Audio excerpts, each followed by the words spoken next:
Today I'm going to go over a revision of the curriculum because I originally thought it'd be really cool if we addressed the issue that our lyrical rhythms and our bass rhythms could be married to each other, which is a great idea, but that's on down the line. So basically in the very beginning, we're just going to go over what kind of bass should you get. You know, if you're just starting out, you might want to just get a cheaper model like a Squire until you're really in love with it. And if you've been playing it for hours every week, you know, for 6 months, you might as well step it up to a P bass. Besides, the P bass is industry standard. So we're going to go over the strings, the bass, you know, the strings that I use are D'Addario's. Bass guitar brand to get, of course.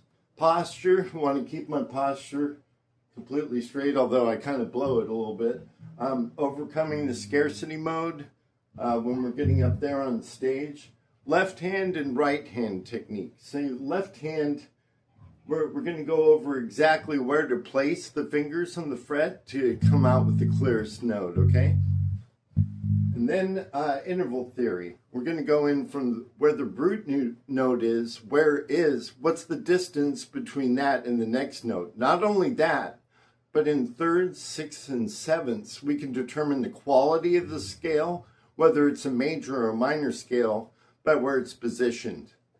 Okay, so we're going to go over interval theory, and then we're going to build on to major scales and minor scales and modes. Modes are simply the same scale in a different position.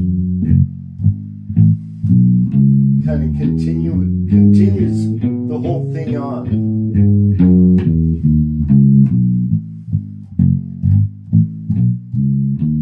And this is Phrygian, so we'll go over the modes. We're going to go over the scales, parallel minor. So there's major scales. So root note, whole note, half note, whole note, whole note, whole note, half note. And that includes, of course, the octave with the 7 other degrees of the scale. And then we're going to go over triads, of course.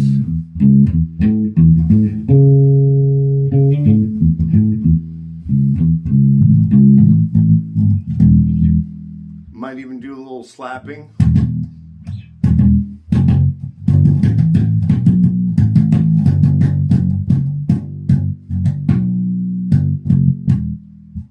And then we're going to go into time signatures, time durations, using notes and rests in conjunction with each other.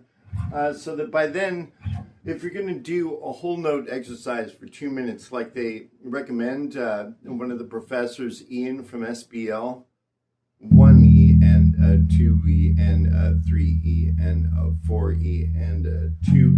I want it to go somewhere for you so that when you're doing this for 2 minutes, you can almost make a song out of it, right? Whereas before, all we had was a root note, and that was a big mistake on my part. I should have considered the intervals before the rhythm. And then we're going to go into the lyrical components of a song, like we got the verse, got the bridge, and we got the chorus, and then we're going to go over the syllables. How are the syllables arranged? Is it an anapast? Is it a dactyl? Is it a spondee? We're going to go, and iamb. We're going to go all over that, and how iambic pentameter is actually the most commonly used form of rhythmic composition in pop music.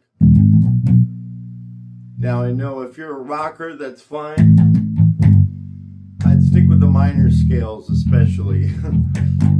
You don't want to be that happy metal guitarist, right? So we can set moods simply by major or minor scales, and I'm going to go over that in great detail with each of the modes that we're going to go over.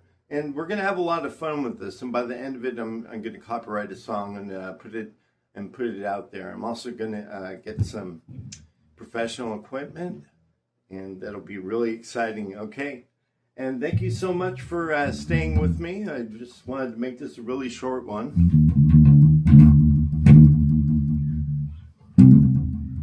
I suppose I should include tapping, hammer-ons, and pull-offs, so you only use like one hand.